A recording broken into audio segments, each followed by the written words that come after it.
जरा एक पल के लिए इस स्थिति के बारे में सोचते हैं। हम अक्सर देखते हैं कि लोग दफ्तर में एक ऐसी कुर्सी पर बैठे होते हैं जो रोज उनकी रीढ़ की हड्डी को थोड़ा थोड़ा नुकसान पहुंचा रही है। हाँ, और वो उसे बस नजरअंदाज कर देते हैं। बिल्कुल। और कमरे की रोशनी भी ऐसी होती है कि आंखों पर लगातार जोर पड़ रहा होता है, लेकिन फिर भी लोग इसे अपनी मेहनत या अपने काम के प्रति समर्पण समझकर चुपचाप सहते रहते हैं। मतलब बचपन से तो यही सुना है ना कि काम का मतलब ही है पसीना बहाना। सही बात है, पसीना बहाना, थकना और फिर महीने के अंत में अपनी तनख्वाह ले लेना। हाँ, एक बहुत ही स्पष्ट मशीन जैसी लेन देन वाली प्रक्रिया। ऊर्जा डालो और पैसा निकालो। एग्जैक्टली और ये हमारी पूरी आधुनिक कार्य संस्कृति की एक बहुत ही कड़वी सच्चाई है। हमने ना थकावट को सफलता का एक बैज मान लिया है। हम काम को केवल एक आर्थिक जरूरत के चश्मे से देखते हैं कि बस रोटी, कपड़ा और मकान की व्यवस्था हो जाए। जो कि बहुत ही बुनियादी सोच है। बिल्कुल। और ईमानदारी से कहूँ तो ये एक बहुत ही सुरक्षित लेकिन बेहद सीमित नजरिया है। क्योंकि जब हम इंसान के दिमाग, उसकी मनोवैज्ञानिक ज़रूरतों और व्यक्तिगत विकास की गहराइयों में उतरते हैं ना, तो ये सिर्फ लेन देन वाली तस्वीर पूरी तरह से टूट जाती है। और यहीं से वो जो सुबह 9 से 5 का रूटीन है, वो अचानक से जीवन के सबसे बड़े सवालों में से एक बन जाता है। मतलब क्या इंसान सिर्फ अपना पेट पालने के लिए काम करता है, या इस पूरी जद्दोजहद के पीछे कुछ और भी है? बहुत गहरा सवाल है ये। तो आज की इस गहन चर्चा में हम इसी पहेली को सुलझाने वाले हैं। और इसके लिए हमारे पास जो स्रोत हैं, वो शायद कई लोगों को हैरान कर दें। आज हम कक्षा 12वीं के एनसीईआरटी के वर्क, लाइवलीहुड और करियर के रिवीजन नोट्स का गहराई से विश्लेषण कर रहे हैं। ये दस्तावेज इसलिए भी बहुत दिलचस्प है क्योंकि ये एकदम बुनियादी स्तर से शुरू होकर मानव मनोविज्ञानिक की जटिलताओं तक जाता है। जी, और आज हमारा मिशन ये समझना है कि कैसे मेहनत और मजदूरी की एक साधारण सी गतिविधि, जिसे बस सर्वाइवल माना जाता है, वो विकसित होकर एक ऐसे करियर में बदल जाती है जो इंसान को आत्म साक्षात्कार यानी अपना असली रूप पहचानने का मौका देती है। जी। तो चलिए इस गुत्थी को थोड़ा सुलझाते हैं। इस स्रोत में सबसे पहले 3 शब्दों के बीच एक बहुत गहरी लाइन खींची गई है: काम, आजीविका और करियर। हाँ, और हम आम बोलचाल में इन्हें एक ही मान लेते हैं। बिल्कुल, हम अक्सर इन्हें एक दूसरे की जगह इस्तेमाल कर लेते हैं, लेकिन यहाँ बताया गया है कि इनमें जमीन आसमान का अंतर है। देखिए, अगर हमें इस पूरी चर्चा की नींव रखनी है ना, तो इन तीनों के बीच के मनोवैज्ञानिक और व्यवहारिक अंतर को समझना सबसे जरूरी है। जी।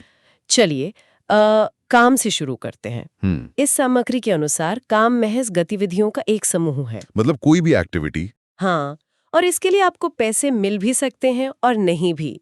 इसे बस एक ऊर्जा के खर्च के रूप में देखिए। जैसे एक माँ का घर पर अपने बच्चे की देखभाल करना काम है, या एक स्वयंसेवक का किसी एनजीओ में बिना पैसे के मदद करना भी काम है। यहाँ कोई आर्थिक लेन देन जरूरी नहीं है। अच्छा। लेकिन जब उसी ऊर्जा के खर्च के बदले आपको पैसे मिलने लगे, जिससे आपका घर चलने लगे, तो वो आजीविका बन जाता है। एग्जैक्टली। आजीविका यानी लाइवलीहुड पूरी तरह से बुनियादी जरूरतों को पूरा करने का एक साधन है। ये वो तंत्र है जिससे व्यक्ति ये सुनिश्चित करता है कि रात को पेट भरा हो और सिर पर एक सुरक्षित छत हो। सर्वाइवल। हाँ, इसका सीधा संबंध सर्वाइवल से है। लेकिन इस पदानुक्रम में, या कहें कि इस पिरामिड में, जो सबसे ऊपर है वो है करियर। और मुझे लगता है यहीं पे ज्यादातर लोग मात खा जाते हैं। बिल्कुल, क्योंकि लोग सोचते हैं कि करियर कोई मंजिल है या कोई कुर्सी है जिस पर आप जाकर बैठ गए। लेकिन ऐसा नहीं है। ये एक गतिशील, जीवन भर चलने वाली प्रक्रिया है। इसमें सिर्फ पैसा कमाना शामिल नहीं है। तो फिर इसमें और क्या क्या आता है? करियर का मतलब है व्यक्तिगत विकास, लगातार कुछ नया सीखना और अपने जीवन के अनुभवों को काम के साथ एक संतुलन में लाना। रुकिए, मुझे इसे अपने दिमाग में एक चित्र के रूप में बैठाने दीजिए। मतलब ये मुझे पूरी तरह से एक वीडियो गेम की तरह लग रहा है। Video game? वो कैसे? देखिए, मान लीजिए हम कोई गेम खेल रहे हैं। जब हम लेवल 1 पर होते हैं तो हमारा पूरा ध्यान सिर्फ इधर उधर से सिक्के इकट्ठा करने और दुश्मनों से बचने पर होता है, ताकि हमारी हेल्थ बार बची रहे। हाँ, बस गेम में टिके रहने के लिए। एग्जैक्टली। हम सिर्फ जिंदा रहने की कोशिश कर रहे हैं। ये हमारी आजीविका है। लेकिन जब हम खेलते खेलते लेवल 50 पर पहुंच जाते हैं, तब हमारे पास पर्याप्त संसाधन होते हैं। तब हम सिर्फ जिंदा रहने के लिए नहीं खेल रहे होते। तब नजरिया बदल जाता है। बिल्कुल। तब हम अपनी पसंद की चुनौतियां चुनते हैं, गेम के नज़ारों का मजा लेते हैं, अपनी नई स्किल्स को आजमाते हैं और असल में उस अनुभव को जीते हैं। वो हमारा करियर है। क्या बात है, ये एक बहुत ही सटीक एनालॉजी है। और देखिए, लेवल 1 की अपनी अहमियत है, क्योंकि बिना सर्वाइवल के, बिना बुनियादी ज़रूरतों के आप गेम में आगे नहीं बढ़ सकते। आपको आजीविका चाहिए। वो तो है। लेकिन हाँ। लेकिन समस्या तब आती है जब एक इंसान जीवन भर सिर्फ लेवल 1 पर ही अटका रहता है। वो जो ठहराव है ना, वो इंसान को मनोवैज्ञानिक रूप से खोखला कर देता है। लेकिन यहाँ मैं एक बहुत ही व्यवहारिक सवाल उठाना चाहता हूँ। क्या लेवल 50 का मजा लेना या अपनी पसंद की चुनौतियां चुनना सिर्फ कुछ भाग्यशाली लोगों के लिए ही संभव है? ये बहुत ज़रूरी सवाल है। क्योंकि जमीनी हकीकत तो यही है कि हर किसी को अपनी पसंद का काम करने की आज़ादी नहीं मिलती। कई लोग पीढ़ियों से एक ही तरह की मजदूरी में फंसे हुए हैं। तो क्या करियर तक पहुंचना सिर्फ एक विशेषाधिकार है या ये हमारी अपनी मानसिकता पर भी निर्भर करता है? ये सवाल सीधे सामाजिक यथार्थ से टकराता है। जाहिर है कि परिस्थितियों और संसाधन बहुत बड़ा अंतर पैदा करते हैं। लेकिन जो तथ्य यहाँ इस स्रोत से सामने आता है, वो ये है कि ये क्रमिक विकास है, जिसमें मानसिकता की भूमिका को नकारा नहीं जा सकता। मतलब सोच बदलना जरूरी है। बिल्कुल। केवल एक जॉब या नौकरी तक सीमित रहने की सोच इंसान को आगे बढ़ने से रोकती है। आजीविका से करियर तक का सफर काफी हद तक इस बात पर निर्भर करता है कि आप अपने मौजूदा काम में विकास और सीखने के अवसरों को कैसे पहचानते हैं। अच्छा। मतलब, क्या आप काम को सिर्फ 8 घंटे की कैद मान रहे हैं, या आप उसमें कोई ऐसी स्किल सीख रहे हैं जो आपको कल लेवल 2 पर ले जाएगी? ये सिर्फ भाग्य नहीं है, ये एक सक्रिय खोज है। तो इसका मतलब है कि जीवन का लक्ष्य सिर्फ काम से करियर तक पहुंचना है। लेकिन यहाँ एक और पेच है। अगर किसी ने मेहनत करके अपनी मानसिकता बदलकर एक करियर चुन भी लिया, तो ये कैसे तय होगा कि वो करियर वाकई में सार्थक या मीनिंगफुल है? बहुत सही पॉइंट। क्योंकि ऐसे बहुत से लोग हैं जो बड़े बड़े पदों पर हैं, करोड़ों कमा रहे हैं, लेकिन अंदर से पूरी तरह खाली और निराश महसूस करते हैं। और यहीं वो बिंदु आता है जहां ये चर्चा भौतिक चीजों से उठकर पूरी तरह मनोवैज्ञानिक हो जाती है। सार्थक काम की अवधारणा बहुत गहरी है। कोई भी काम सिर्फ इसलिए सार्थक नहीं हो जाता क्योंकि वो आपको समाज में रुतबा या बैंक में पैसा दे रहा है। तो फिर सार्थक काम किसे कहेंगे? इसके लिए नोट्स में कुछ बहुत स्पष्ट शर्तें दी गई हैं। पहली शर्त यह है कि काम सिर्फ आपके निजी फायदे या स्वार्थ के लिए नहीं होना चाहिए। हाँ। इसमें समाज के लिए या अपने आसपास के लोगों के लिए कोई सकारात्मक योगदान होना चाहिए। समाज के लिए सकारात्मक योगदान, ठीक है। और दूसरी शर्तें क्या हैं? दूसरी शर्त यह है कि इसमें व्यक्ति को अपने विशिष्ट कौशल, यानी अपनी यूनिक स्किल्स और अपनी निर्णय क्षमता का इस्तेमाल करने की आज़ादी होनी चाहिए। मतलब आप अपनी मर्जी से चीजें तय कर सकें। हाँ, इसका मतलब है कि आप सिर्फ एक रोबोट की तरह ऊपर से आए आदेशों का पालन नहीं कर रहे हैं, बल्कि आप अपना दिमाग लगा रहे हैं, फैसले ले रहे हैं। और तीसरी और शायद सबसे जरूरी शर्त, इस काम से इंसान को अपनी एक अलग पहचान मिलनी चाहिए और अंदरूनी खुशी या जॉय महसूस होना चाहिए। मैं यहाँ थोड़ा असहमत होना चाहूंगा, या कहूँ कि एक चुनौतीपूर्ण स्थिति पेश करना चाहूंगा। हाँ, बताइए। मान लीजिए कोई व्यक्ति है जिसे रेत के बहुत ही जटिल महल बनाने में मजा आता है, या वो दिन भर बैठकर वीडियो गेम के कोडिंग बग्स निकालता है, लेकिन सिर्फ अपने मजे के लिए। वो दिन भर ये काम करता है, इसमें उसे असीम खुशी मिलती है। उसकी बहुत ही खास स्किल्स का इस्तेमाल भी हो रहा है और वो फैसले भी खुद ले रहा है। लेकिन समाज को इससे कोई सीधा फायदा नहीं हो रहा है, तो क्या उसके इस काम को हम सार्थक नहीं मानेंगे? देखिए, जो बात यहाँ समझने वाली है वो ये है कि व्यक्तिगत खुशी और सामाजिक योगदान का ये जो त्रिकोण है ना, यही काम को पूरी तरह से सार्थक बनाता है। आपके उदाहरण में उस व्यक्ति को खुशी मिल रही है और वो अपने कौशल का उपयोग कर रहा है। हाँ। तो मानव मनोविज्ञान के हिसाब से ये एक बेहतरीन शौक या हॉबी हो सकता है। ये उसे आराम दे सकता है। लेकिन जब तक वो अपनी उस कला से समाज के बड़े ताने बाने में कुछ नहीं जोड़ता, तब तक वो काम उसे जीवन का स्थायी उद्देश्य नहीं दे सकता। अच्छा, यानी आप कह रही हैं कि सिर्फ खुद के लिए कुछ करना एक हद तक ही खुशी दे सकता है। बिल्कुल। सार्थक काम हमें व्यापक मानव समाज से जोड़ता है। जब आपका काम किसी और के जीवन को थोड़ा भी बेहतर बनाता है, चाहे वो आपके द्वारा बनाया गया कोई सॉफ्टवेयर हो जो लोगों का काम आसान करे, या आपकी कोई कला हो जो दूसरों का मनोरंजन करे, तब आपको ये एहसास होता है कि आपके होने का कोई अर्थ है। मतलब एक जुड़ाव महसूस होता है। हाँ, अकेलेपन में मिली खुशी क्षणिक होती है, लेकिन समाज के साथ जुड़कर किया गया योगदान हमें पहचान देता है। समझ गया। यानी एक पुल की तरह है जो आपकी व्यक्तिगत प्रतिभा को दुनिया की जरूरतों से जोड़ता है। जब ये दोनों मिलते हैं तब काम सार्थक बन जाता है। एग्जैक्टली। चलिए मान लेते हैं कि किसी को अपना वो सार्थक काम मिल गया। वो बहुत खुश है, अपने हुनर का इस्तेमाल कर रहा है, समाज का भला कर रहा है। लेकिन अगर वो काम करने की जगह वो भौतिक माहौल ही ऐसा हो जो रोज उसके शरीर और दिमाग को थका दे, तो क्या होगा? बहुत बड़ी समस्या है ये। वही तो, पीठ में दर्द, आंखों में जलन और दिमाग में लगातार एक तनाव। मुझे लगता है कि यहीं पर वो विज्ञान तस्वीर में आता है जिसका काम ही हमें टूटने से बचाना है। हाँ, आप एर्गोनॉमिक्स की बात कर रहे हैं और ये बहुत ही अहम पड़ाव है इस चर्चा का। सार्थक काम ढूंढना एक बात है, लेकिन उसे लंबे समय तक बिना अपनी सेहत खोए कर पाना दूसरी बात। बिल्कुल। उसकी सहन शक्ति या उसकी इच्छा शक्ति पर निर्भर करती है। तो एर्गोनॉमिक्स असल में काम कैसे करता है? मतलब इसके पीछे का विज्ञान क्या है? देखिए, ये मशीनों, उपकरणों और काम के पूरे माहौल को इंसान की जैविक और मनोवैज्ञानिक जरूरतों के हिसाब से ढालने का विज्ञान है। सदियों से होता ये आ रहा था कि इंसान मशीनों के हिसाब से खुद को ढालने की कोशिश कर रहा था। हाँ, इंसान को एडजस्ट करना पड़ता था। लेकिन एर्गोनॉमिक्स ये सुनिश्चित करता है कि काम का माहौल इंसान के हिसाब से बने। इसका सीधा असर दो चीजों पर पड़ता है। पहला, ये काम के दौरान मस्क्यूलोस्केलेटल चोटों यानी हड्डियों और मांसपेशियों की चोटों या बीमार पड़ने के खतरे को कम करता है। और दूसरा, ये जॉब सेटिस्फैक्शन यानी कार्य संतुष्टि को बहुत बढ़ा देता है। अरे, ये एक आसान उदाहरण से समझाऊं तो ये तो बिल्कुल ऐसा हुआ कि इंसान के पैरों के आकार का जूता बनाया जाए, न कि एक सख्त और छोटे जूते के आकार के हिसाब से इंसान के पैरों को काटकर छोटा करने की कोशिश की जाए। अरे, ये एकदम सटीक उदाहरण है। औद्योगिक क्रांति के बाद से दुनिया इंसान के पैरों को काटने की ही कोशिश कर रही थी। लोगों से उम्मीद की जाती थी कि वे अपनी सुविधा भूलकर मशीनों के सांचे में फिट हो जाएं। एर्गोनॉमिक्स इस पूरी सोच को पलट देता है। लेकिन क्या ये सिर्फ एक आरामदायक कुर्सी और सही ऊंचाई वाले डेस्क तक ही सीमित है?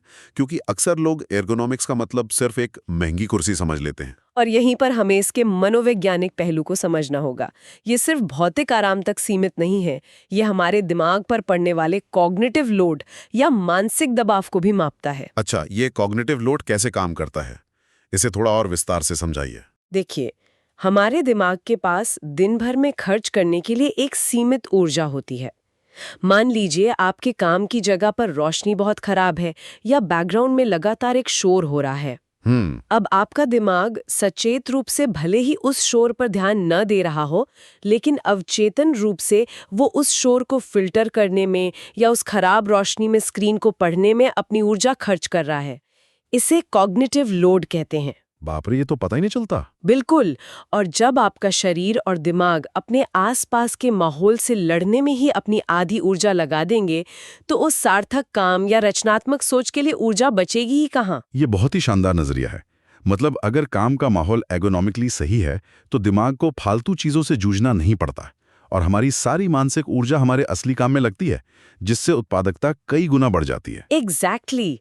एर्गोनॉमिक्स सिर्फ आराम नहीं है, ये मानवीय क्षमता को अधिकतम स्तर तक ले जाने का विज्ञान है। ये तो बहुत तर्कसंगत है।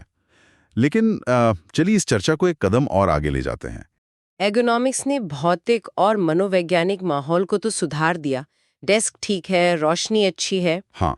लेकिन उस सामाजिक माहौल का क्या? हम जानते हैं कि ऐतिहासिक रूप से काम की जगहों को एक खास तरीके से डिजाइन किया गया था, मुख्य रूप से पुरुषों के लिए। वो सामाजिक माहौल जो काम करने की जगह पर अदृश्य दीवारें और भेदभाव पैदा करता है, उसका क्या उपाय है? अब हम इस विषय के सबसे संवेदनशील और जरूरी हिस्से में प्रवेश कर रहे हैं। क्योंकि देखिए, एर्गोनॉमिक्स कुर्सी ठीक कर सकता है, लेकिन वो लोगों की सोच को सीधे तौर पर ठीक नहीं कर सकता। सही बात है। कार्यस्थल पर सामाजिक बाधाओं को समझने के लिए हमें सबसे पहले दो शब्दों के बीच के उस अंतर को समझना होगा जिससे अक्सर लोग एक ही समझ लेते हैं, सेक्स और जेंडर। हाँ, इन दोनों शब्दों का इस्तेमाल अक्सर एक दूसरे की जगह कर लिया जाता है। इनमें क्या बुनियादी फर्क है? फर्क बहुत गहरा है। सेक्स पूरी तरह से जैविक और आनुवांशिक है। ये वो शारीरिक संरचना है जिसके साथ हम जन्म लेते हैं, इसमें हमारा कोई नियंत्रण नहीं है। लेकिन जेंडर समाज द्वारा बनाई गई भूमिकाओं, व्यवहारों और उम्मीदों का एक सेट है।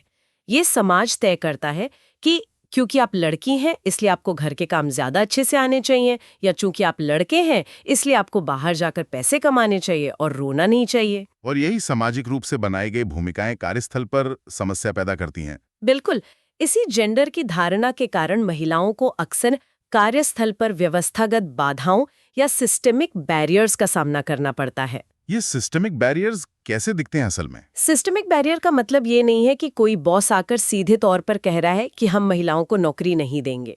इसका मतलब है कि पूरी व्यवस्था ही ऐसे बनी है जो उनके लिए मुश्किलें खड़ी करती है, जैसे मैटरनिटी लीव के बाद वापस करियर शुरू करने में दिक्कतें, हाँ, ये तो बहुत आम है। या ये मान लेना कि नेतृत्व वाले पदों के लिए महिलाएं ज्यादा भावुक होती हैं। काम की जगह पर ये मान लेना कि उन्हें समान काम के लिए समान वेतन नहीं मिलना चाहिए, ये जैविक नहीं बल्कि पूरी तरह से समाज का बनाया हुआ ढांचा है। तो इसका समाधान क्या है? क्योंकि अगर ये समाज की बनाई हुई इतनी पुरानी चीज है जिसे सदियों से लोगों के दिमाग में बिठाया गया है, तो इसे केवल बातों से तो नहीं बदला जा सकता। इसीलिए कार्यस्थल पर समानता सुनिश्चित करने के लिए सिर्फ अच्छी नीयत या प्रवचनों से काम नहीं चलता। हमें सख्त संवैधानिक और कानूनी संरक्षण की आवश्यकता होती है। कानूनी संरक्षण? हाँ, और यही समान पारिश्रमिक अधिनियम यानी इक्वल रेम्यूनरेशन एक्ट जैसे कानूनों की अहमियत सामने आती है। ये कानून सुनिश्चित करता है कि समान काम के लिए समान वेतन मिले, चाहे व्यक्ति का जेंडर कुछ भी हो। मुझे यहाँ थोड़ा संदेह है। क्या सच में सिर्फ एक कानूनी कागज समाज की इस गहरी सोच को सुधार सकता है? लोग तो कानून के इर्द गिर्द भी रास्ते निकाल लेते हैं। क्या एक कानून रातों रात समाज का नजरिया बदल सकता है? ये एक बहुत ही वाजिब शंका है, और सच तो ये है कि कोई भी कानून रातों रात लोगों के दिलों की नफरत या उनके पूर्वाग्रहों को नहीं मिटा सकता। कानून कोई जादू की छड़ी नहीं है। वही तो। लेकिन हम यहाँ जो तंत्र देख रहे हैं वो ये है कि ढांचागत और कानूनी सुरक्षा वो पहला और सबसे अनिवार्य कदम है। वो कैसे? देखिए, कानून सोच को तुरंत नहीं बदलता, लेकिन वो व्यवहार को बदलने के लिए मजबूर करता है। अच्छा। जब कानून कहता है कि आपको समान वेतन देना ही होगा, तो जो नियोक्ता भेदभाव करना चाहता है उस पर एक आर्थिक और कानूनी दबाव पड़ता है। जब उसे मजबूरन समान वेतन देना पड़ता है और महिलाएं उन पदों पर पहुंचकर अपनी काबिलियत साबित करती हैं, तब धीरे धीरे पीढ़ियों के साथ वो सामाजिक सोच बदलती है। यानी पहले एक मौका तो मिले। बिल्कुल। जब तक कानून आपको एक समान जमीन या लेवल प्लेइंग फील्ड नहीं देता, तब तक आप सामाजिक सोच से लड़ ही नहीं सकते। अधिकार पहले सुनिश्चित करने पड़ते हैं, सोच उनके पीछे पीछे बदलती है। ये नजरिया वाकई बहुत चीजों को स्पष्ट कर देता है। कानून वो ढाल है जिसके पीछे रहकर आप उस सामाजिक बदलाव की लड़ाई लड़ सकते हैं। तो जरा देखते हैं कि हम कहाँ तक आ गए हैं। जी। हमने काम और करियर के अर्थ को समझा, अर्गोनॉमिक्स के जरिए काम के शारीरिक और मानसिक बोझ को कम किया, और कानूनी अधिकारों के जरिए सामाजिक और जेंडर से जुड़ी बाधाओं से निपटना देखा। बिल्कुल, एक लंबा सफर। अब सवाल ये है कि इस पूरी यात्रा का अंतिम पड़ाव क्या है? जब कोई व्यक्ति इन सभी पारंपरिक ढांचों, पुरानी कंपनियों और बाधाओं से पूरी तरह बाहर निकलकर अपनी ही शर्तों पर एक सार्थक काम की रचना करना चाहता है, तो उसके पास क्या रास्ता बचता है? आधुनिक अर्थव्यवस्था में उस आजादी का सबसे बड़ा हथियार और इस पूरी यात्रा का शिखर है उद्यमिता, यानी एंटरप्रेन्योरशिप। उद्यमिता, जब हम ये शब्द सुनते हैं तो ज्यादातर लोग इसे सिर्फ अपना बिजनेस शुरू करने से जोड़कर देखते हैं। मतलब दुकान खोल ली या कोई कंपनी बना ली और आप एंटरप्रेन्योर बन गए। क्या ये वास्तव में इतना ही सीधा है? बिल्कुल नहीं। ये एक बहुत बड़ी गलतफहमी है कि हर व्यापारी एक एंटरप्रेन्योर होता है। उद्यमिता का मतलब सिर्फ कोई व्यापार करना या पैसे कमाना नहीं है। तो फिर असल उद्यमिता क्या है? ये नए इनोवेटिव विचारों को हकीकत में बदलने की एक बहुत ही जटिल मनोवैज्ञानिक और व्यावहारिक प्रक्रिया है। तो एक आम बिजनेसमैन और एक एंटरप्रेन्योर के दिमाग में क्या फर्क होता है? फर्क उस जोखिम को देखने के नजरिए में है। उद्यमिता में कैलकुलेटिव रिस्क यानी नपे तुले जोखिम लेना शामिल है। एक एंटरप्रेन्योर आंख बंद करके जुआ नहीं खेलता। वो तो सट्टा हो गया। बिल्कुल। एक एंटरप्रेन्योर किसी समस्या को देखता है, उसके समाधान का एक नया तरीका निकालता है, ये समझता है कि उस नए तरीके में क्या खतरा है और उस खतरे को कैसे मैनेज किया जाए। इसके साथ ही ये एक साथ कई अलग अलग दुनियाओं को संतुलित करने की कला है। फाइनेंस यानी पूंजी, लोग यानी ह्यूमन रिसोर्स और समय। मुझे ये बिल्कुल एक ऑर्केस्ट्रा के कंडक्टर की तरह लग रहा है। वो कैसे? देखिए, एक एंटरप्रेन्योर जरूरी नहीं कि हर वाद्य यंत्र खुद बजाए। उसे खुद शायद वायलिन बजाना ना आता हो, उसे शायद कोड लिखना ना आता हो, या मार्केटिंग की बहुत गहरी तकनीकी समझ ना हो, लेकिन उसे ये बहुत अच्छी तरह पता होता है कि फाइनेंस का ड्रम, लोगों का वायलिन और समय की धुन को एक साथ कैसे मिलाना है ताकि एक बेहतरीन संगीत यानी एक सफल प्रोडक्ट तैयार हो सके। क्या बात है। ऑर्केस्ट्रा वाली एनालॉजी इस पूरी प्रक्रिया को बहुत खूबसूरती से और सटीक तरीके से समझाती है। शुक्रिया। एंटरप्रेन्योर के पास वो विजन या दूरदृष्टि होती है जो अलग-अलग हिस्सों को जोड़कर कुछ ऐसा बनाती है जो पहले कभी नहीं था। अगर हम इसे हमारी आज की पूरी चर्चा के निष्कर्ष के रूप में देखें तो उद्यमिता वास्तव में सिर्फ एक आजीविका कमाने के तरीके से कहीं आगे की चीज है। बिल्कुल। ये पारंपरिक बंधनों को तोड़कर अपनी क्षमता को पहचानने, समाज को कुछ नया देने और अपने लिए एक पूर्ण रूप से सार्थक करियर गढ़ने का सबसे सशक्त माध्यम है। ये इंसान के आत्म साक्षात्कार का सबसे व्यावसायिक रूप है। तो अगर हम आज की इस पूरी गहन चर्चा को समेटें तो हमने वाकई एक बहुत ही दिलचस्प यात्रा तय की है। हमने शुरुआत की थी एक बहुत ही साधारण से सवाल से कि हम काम क्यों करते हैं।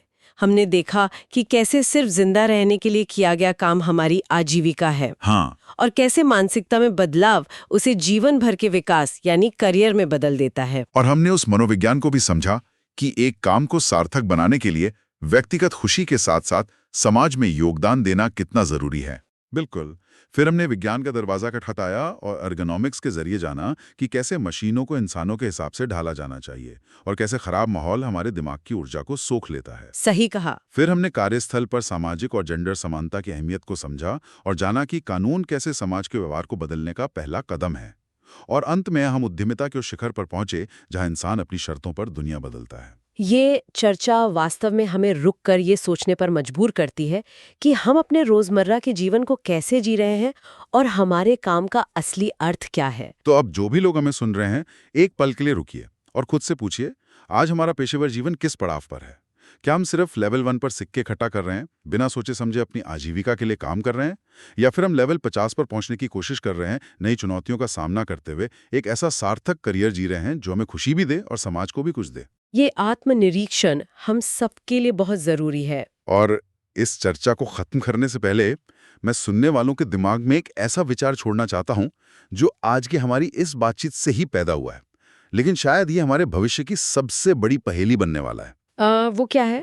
जरा सोचिए, जिस तेजी से आर्टिफिशियल इंटेलिजेंस और मशीनें विकसित हो रही हैं, अगर भविष्य में वे हमारी आजीविका यानी रोटी, कपड़ा और मकान की सारी जरूरतें अपने आप पूरी कर दें, मान लीजिए कि समाज में हर किसी को बिना कुछ किए बुनियादी चीजें मिलने लगें और हमें सिर्फ अपना पेट पालने के लिए पैसों के लिए काम ही न करना पड़े, तो क्या होगा? ओहो, ये तो बहुत ही गहरा सवाल है। क्या इंसानियत आखिरकार सर्वाइवल की उन जंजीरों से मुक्त हो जाएगी और पूरी तरह से सिर्फ सार्थक काम करने के लिए आजाद हो जाएगी, या फिर बिना आजीविका की उस रोजमर्रा की जद्दोजहद के हम इंसान अपने जीवन का मकसद और अपनी वो पहचान ही खो देंगे जो हमें हमारे काम से मिलती है?